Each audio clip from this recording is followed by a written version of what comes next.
So you sent me back a week ago. Yes, to restore the timelines, you must finish out Terminator month. But there's only 5 weeks in March and 6 Terminator films. That is why we've sent you back from April to March. So by reviewing the Terminator movie from 2019, the world won't be destroyed by the squirrel people? It is your destiny. Well then it seems there's truly no fate but what we make for ourselves. Do you care? I just wanted to talk about Dark Fate. Yeah, I don't think anyone gives a shit.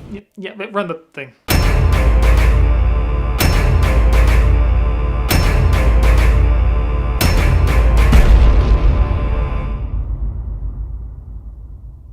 Well, we finally reached the end of Terminator month plus a week, and I'm happy to say that this franchise goes out on a high note.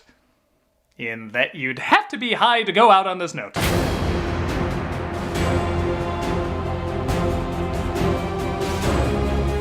While apparently getting good reviews from critics and audiences on Rotten Tomatoes, most of the people I've talked to have less than enthusiastic praise for Terminator Dark Fate. It bombed pretty hard at the box office, much like the previous re-sequel boot imaginings, and while I don't think it's as bad as Genesis, I can't really call it a return to form either. There are some cool things that return, like James Cameron as a writer-producer, Linda Hamilton as one of the leads, and that sorely missing R rating that gave these films such a needed edge. With that said, we also got the return of gray, ugly-ass CGI, almost beat for beat the exact same plot threads. And oh boy, everybody's favorite I Understand Dark Geek Stuff writer, David Goyer. The tragedy is the film does have 1 or 2 new and interesting elements in it, but it's so bound to the same tired shit we're so sick of seeing that it's hard to get invested in them. So, is it worth digging through these skulls of dead ideas to find those nuggets of unique life? Let's finish out Terminator month with the worst, best, final Terminator film. This is Terminator Dark Fate. The film starts off as if to remind us, see, we got the best performer in these movies back, we're all good again. But see if this rings a bell. We see Judgment Day again with the metal skeleton shooting everything up. But they're coming out of the water this time, so different! Okay, to their credit, this film actually has a really attention-getting intro. We see Sarah and John Connor right after Terminator 2 hiding out. The computer effects here are actually pretty good, even bringing in Eddie Furlong for the motion capture de-aging. It's not perfect, but it's pretty well handled, Star Wars. It's then that we're given a pretty shocking bombshell. Jesus Christ! And no, this isn't a dream. They don't time travel later to retcon all this. John Connor is killed by the Terminator in the first few minutes. Despite this film bombing, I predicted this scene alone was going to get a ton of hits on YouTube. And as of now, it's almost at 2 million. And it's understandable. It's a jarring scene! I know characters die all the time in movies, it practically means nothing, but it's so odd seeing a child icon who literally was a child shot dead. In a franchise with sequels made of forgettable moments, this is a moment I'm not gonna forget.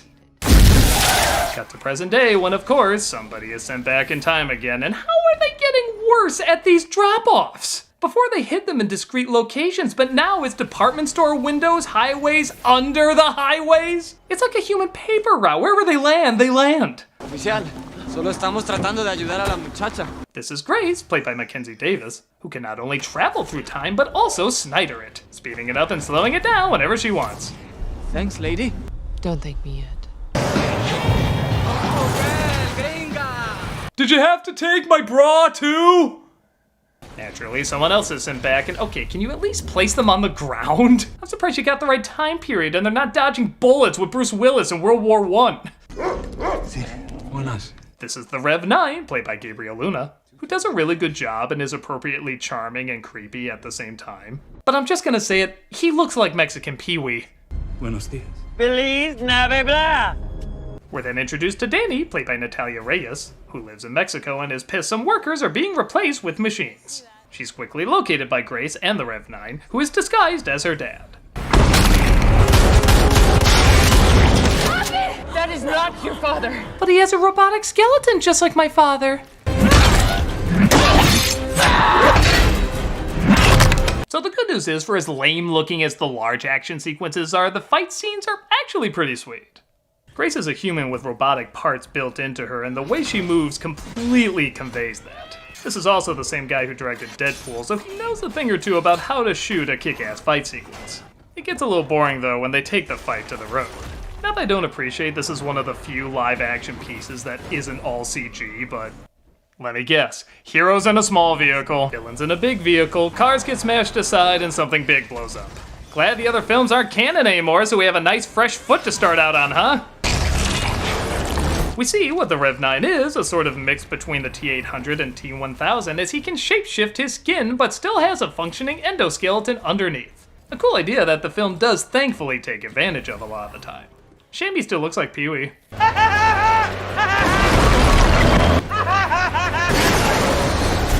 How do you like it so far? Oh, well, same to you. All I wanted was a measly sandwich! I'm starving!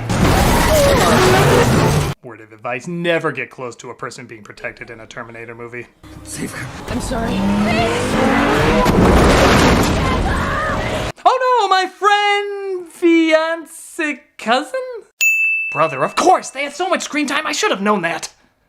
They're saved by Sarah Connor, though, who I will give props as the only person to sell this callback in any of these sequels. I'll be back. She just said it like, yeah, who gives a shit? It's a line in a script. Grace gets Danny to safety, but in a rather odd addition to this character, Grace has health problems. I need any anticonvulsant, insulin, benzodiazepine. Perdón. Yeah, the person they sent back in time and mechanically enhanced to save humanity constantly needs medicine, is short of breath, and spends half her time passed out. Get back in the car. I have to protect you. Come with me if you want to live. Oh, Christ, how is this 60-year-old more fit than me? Speaking of which, Connor finds the two of them and carries the protector into the car, who then has the ovaries to say back off after she saved her life. I can rip your throat out if you piss me off, so don't. If you put her in danger, or you get in my way, I will fuck you up.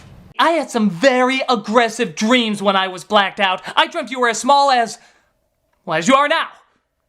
One of the things I like about Connor being in this is she can help them disappear off the grid and not leave a digital footprint. As she explains, since they're in an age where everything is filmed, it's very easy to be tracked. Like I said in my review of Genesis, I think this film takes advantage of this scenario much better. Where it unfortunately falls behind is Grace as the protector.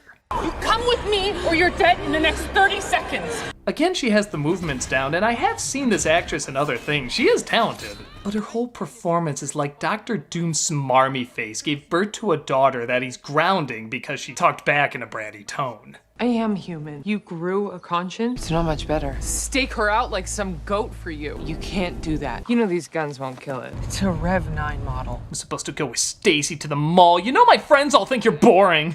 So what's hunting them now if not Skynet? It's called Legion. Legion. An AI built for cyber warfare. Those assholes never learn. I think that's actually the title of the next Terminator sequel. Yeah, it's ridiculous. They scrapped the other sequels because they didn't like forcing the same thing, yet they're forcing the same thing all over again. Another Skynet, except it's not called Skynet. Ooh, really thinking outside the box. What are you gonna say? The timeline is fixing itself just like the previous films you're now saying aren't legit? Alright, so when does Danny become the next leader of the Resistance? And let me guess, Danny gives birth to the one man that can stop it. Oh, don't do this movie. Yeah, you're not the threat. It's your womb. Yeah, in a film where 3 women are the heroes, one of them is going to be the savior by giving birth to a man who saves the day. That totally sounds like the direction it's heading. Yep, you got me fooled, movie.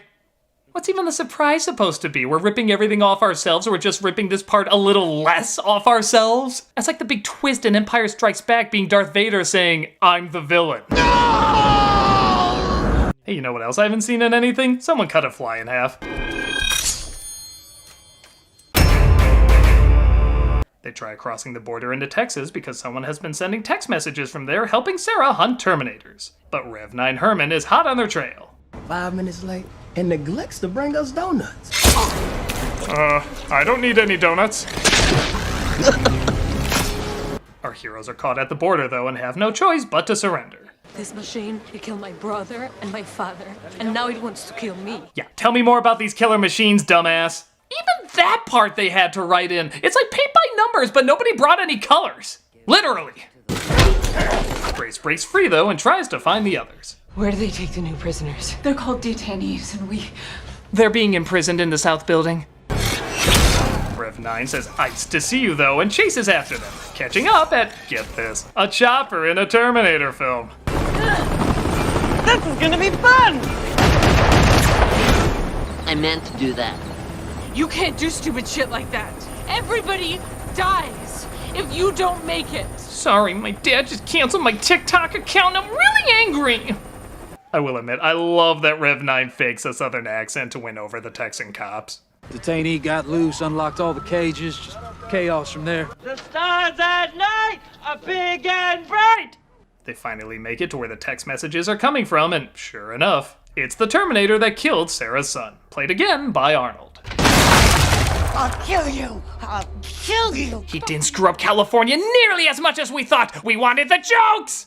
After some really good acting where she tries to calm herself down, it's actually one of the moments I wish would go on longer. The Terminator explains why he's been helping Sarah kill other Terminators who were sent back before. That's your little Terminator kid? I met his mother, Alicia, a few months after I killed John. Oh, you don't get to say his name. Okay, the girly boy who shall not be named. He reveals that after his mission was complete, he couldn't self-terminate. So he wandered aimlessly, searching for purpose, finding a woman who loves him, becoming a drapes salesman, and trying to bring peace to Sarah after murdering her child.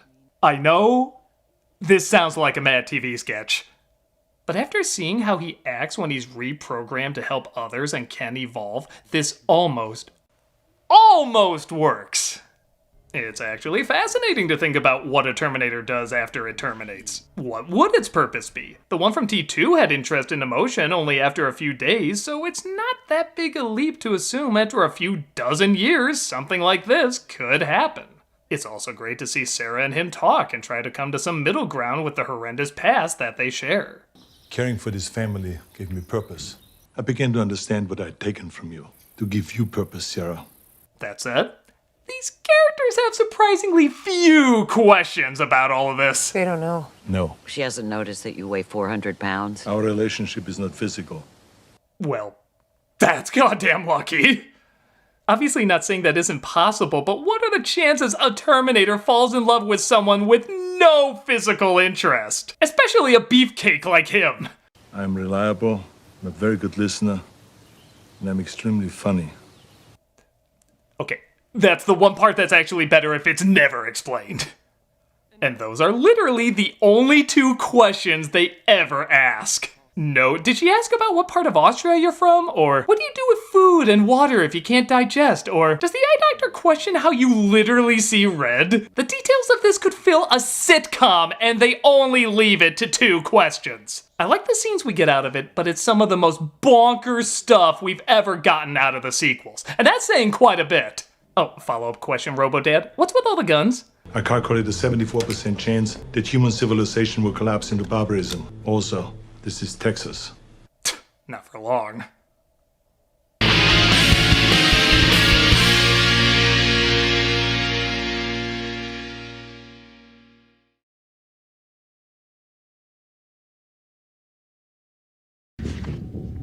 I'll be back. That was me, years ago. I was a psychotic killing machine. But even psychotic killing machines need the rest.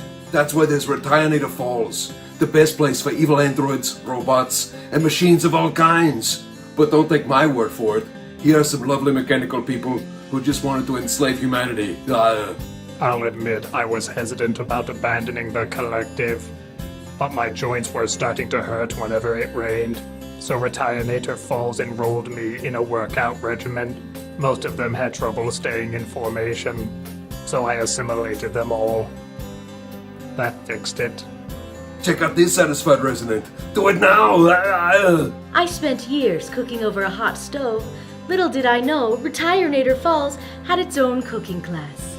Everybody there was so nice and helpful, and those that weren't, I murdered. We have several advisors to help you on your relaxing journey over there. People think when a machine outlives its usefulness, it is the passing of time. But really it is human error. It can always be blamed on human error. Just look at this poor soul who disagreed with me. That'll teach him to breathe. Look, we might be machines over here, but that doesn't mean we don't want to have a family or watch the football and never answer any questions at all. Ah! So visit Regina Falls, and you too will be saying, I'll be back!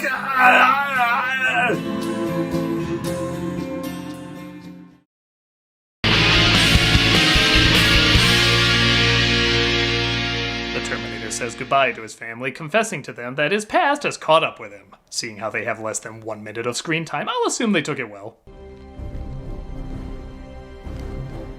What can I say? I do miss the Star Ones. Find a partner who talks about you the way Arnold talks about drapes. There was this one customer that wanted to have solid-colored drapes in a little girl's room.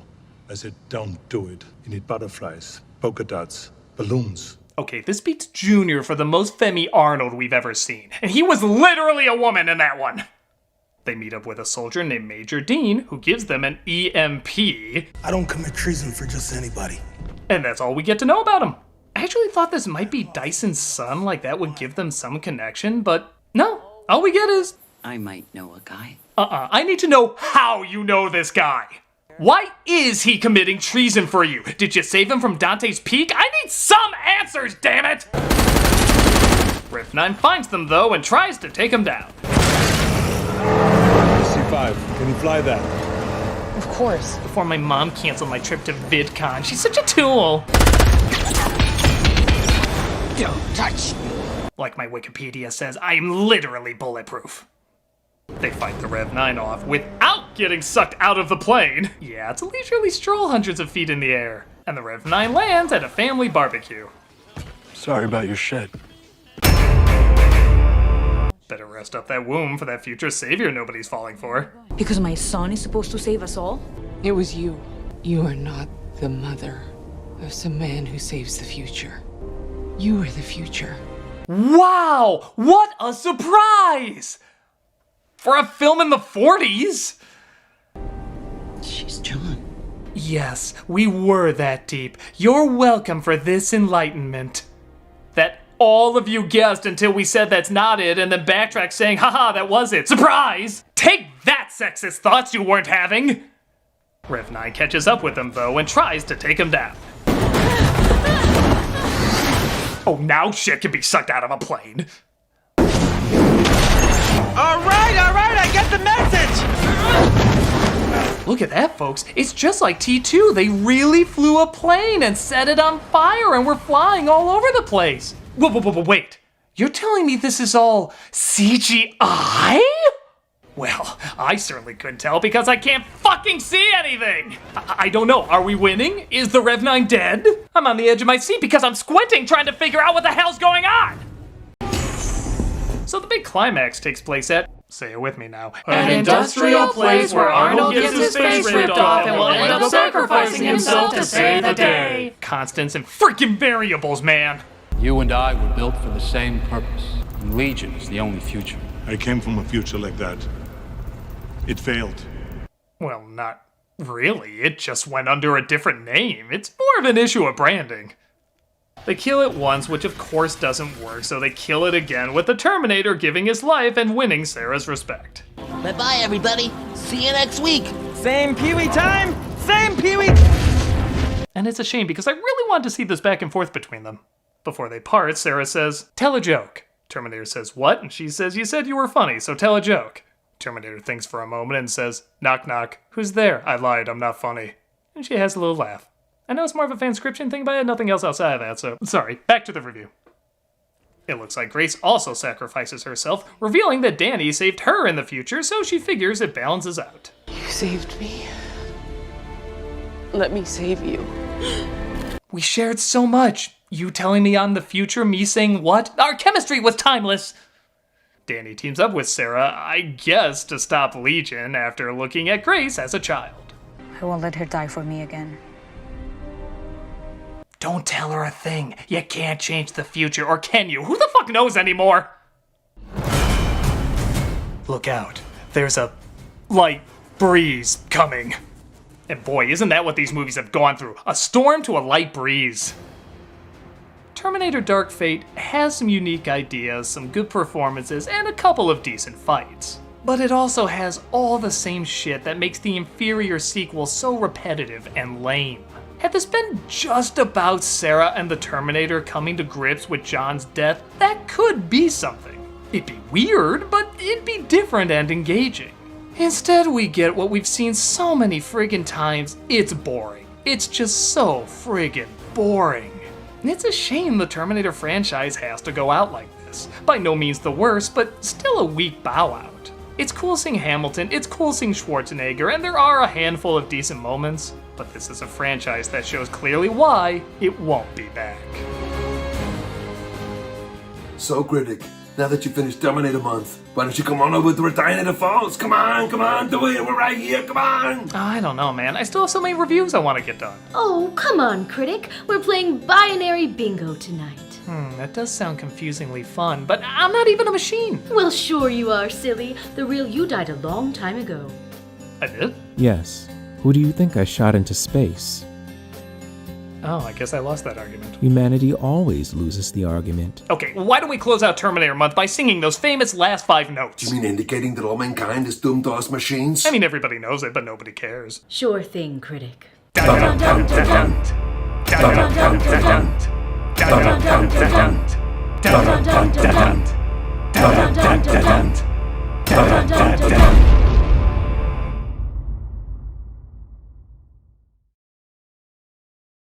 You need butterflies, polka dots, balloons.